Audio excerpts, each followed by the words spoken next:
Ay, nahawakan ko lang to. Tagawasig ng kotse namin yan.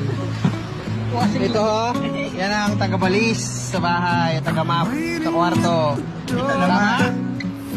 Kita naman, hindi mukhang yayamanin, di ba? Oo.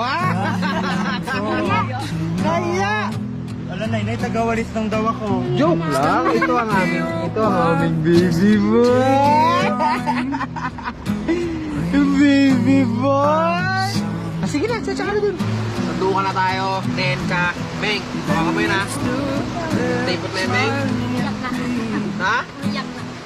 Bully ka ba, May? Ano mo? Para patas, sige.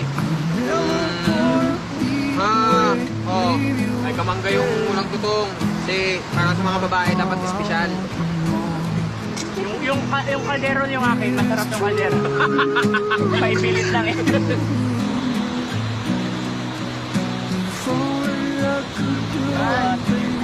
Okay.